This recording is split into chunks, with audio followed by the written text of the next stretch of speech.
So when people ask like, yeah, who I am, and if we're talking about the more relative world and we're not looking for stability, we're just looking for more experience without any ground of stability, which some people like.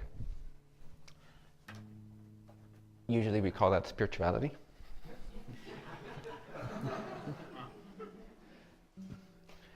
Then this doesn't matter. Like, just pick whatever you want. Whatever you want to identify with or believe in, just pick that concept, whether it's a unicorn or a purple-legged creature in space, or your uncle's lineage, or Native American lineage, or your body, whatever you want to choose, you can choose that concept that doesn't exist, right? But if we're talking about the stability of what's really you at all times, all you need to know is that what you are, or who you are, is that you are.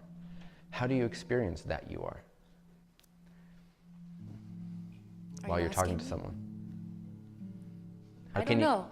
So can you maintain awareness of the fact that you exist? Make that more continuous while you're talking to someone. So I can talk to you right now, and I can either get lost in descriptions and in whatever comes out of my mind, because if I have a fear blockage, then naturally I will want to control what I say to you and how it comes back to me, so I'm going to completely be lost in description. If I don't care about any of that because I've released those fears, how do you release fears? By knowing what you are, ironically, and seeing what you're not, till it dissolves. That's liberation, freedom. It's the fastest way to unclog your chakras. It's not to do chakra work, it's to know who you are. And that is by knowing that you are. Then you become better at it, and your whole system unwinds and relaxes, and this whole illusory nexus point of the ego knot just unties itself naturally into the open, basic state of love, isness, awareness, which is always already here. As a result, it becomes easier and easier. I can talk to you, but I can maintain awareness that I am. In fact, that I am can become my predominant focus, so it doesn't matter. I'm not actually speaking. This is just happening. There's an intelligence operating.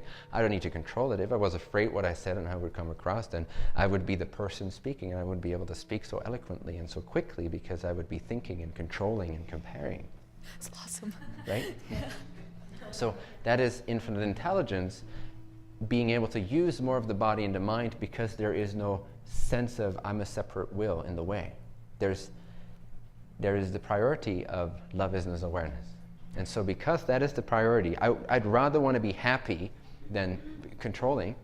And so I'm happy, and so whatever happens will happen, because I don't care about that focal point. I don't care what you think of me. So then I can be happy. And since I'm happy, things flow because I'm intelligent by nature, by design. So it's a matter of disassociating, for lack of a better word, or realizing what you are, or maintaining awareness that you exist while you're interacting with someone. And you could try this. Like, look to a person in the room, like to your left or to your right. And if that person is occupied and the person on your right is also occupied, look at me. But you prefer the person in the room, right? So find the person in the room, just look at them, look them in the eyes. And if the partner to your left is not looking at you, and the partner to your right is not looking at you, that really means something about how worthy and loved you are. So then you can look at me and get this divine dose of infinite transmission. So while you're looking them in the eye, some discomfort may arise, some old knots may arise, thoughts may arise, but can you maintain more awareness? Maintain, and you're not saying anything, it's just looking, just feeling, sensing. Being aware, increasing awareness. But instead of trying to figure out who you are or how you come across, simply maintain awareness of the fact that you exist. Just that. That you are. And you can feel the shift. Either you're sort of outward, projecting through the eyes and like trying to connect to them over there. Nothing wrong with that. That's a beautiful stage too. But ultimately, you'll see that you can maintain awareness of the fact that you exist, and then this sense of them being outside yourself starts to disappear. Oneness is realized within the heart, within being. By simply being aware that you are being. Now that you have this now that you're more locked onto it, say your name to the other person, I am. But maintain awareness that you are. Say it 3 times, I am, then your name. But maintain more awareness of the fact that you exist.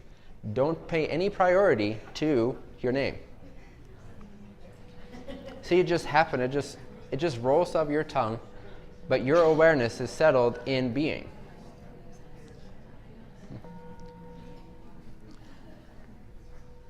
Some people have really long names.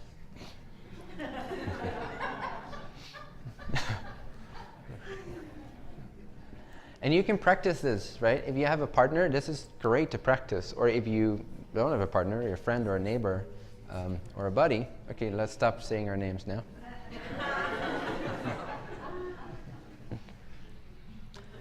This is a great practice because this really brings this out. Okay, let's stop talking now. Everybody face me again, please.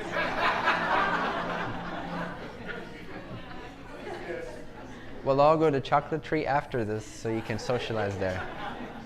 And you know what's a good practice too? Is to see how quickly you forget to practice. That's the best part. You'll be surprised. In fact, it's now. See?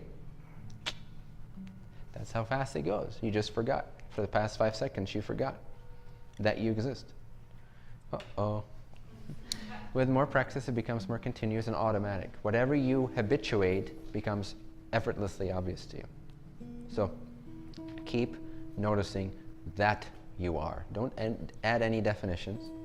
Don't add any ideas. Just the very basic, fundamental, experiential, before mind fact that you are. Because even before you state, I am, you already are, no?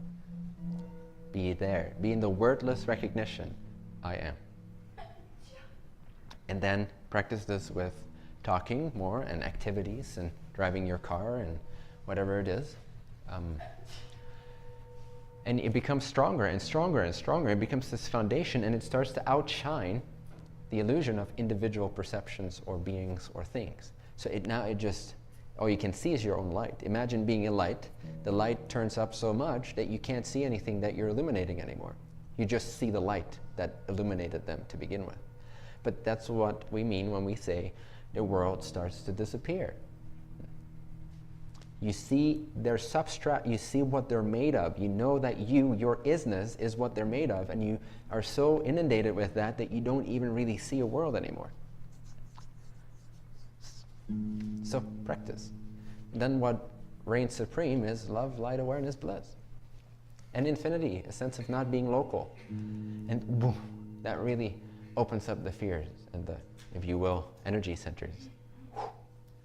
When you realize that you're not here, you are the infinite consciousness. This is just a dream. And you can't say that you're here or there or there or there. That's when those fear centers open up. And that's when expression becomes natural, effortless, and intelligent, and harmonious, and connected to the oversoul of this planet, Terry civilization. Now you become a channel / mirror of the collective. So your vehicle is clean, so to speak. There's nobody there trying to control every little thing. You are the emanation of intelligence. Now you can really make a difference, even though you're not really that concerned with it anymore. Because where's the world? There's only love, isness, awareness. But naturally it happens. Like when you're driving your car to your house and you arrive and you're like, wait, was I driving? How did I get here? It's like that. Wait, was I setting up a school to revamp spirituality worldwide? Oh, okay. Whatever. If you say so. I don't experience that without words, sensations, and images. I need to create that as a dream and then believe in it, to give it meaning, to feel like, yes, I'm creating this school. That's not my experience. My experience is love, isness, awareness. And schooling happens, right? Schooling occurs, if you will, but I'm not tying myself to that. Why would I? I feel, ooh.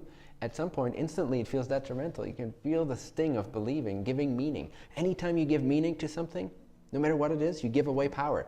When that becomes obvious to you, this sounds no longer like, well, that's a meaningless, empty world. No, it becomes so real and vivid because you see, evidently, how every time you give meaning to a perception, you literally give your soul away. Literally. But it scares people to think of not giving anything meaning. But it's the most liberating thing. From meaning to freedom.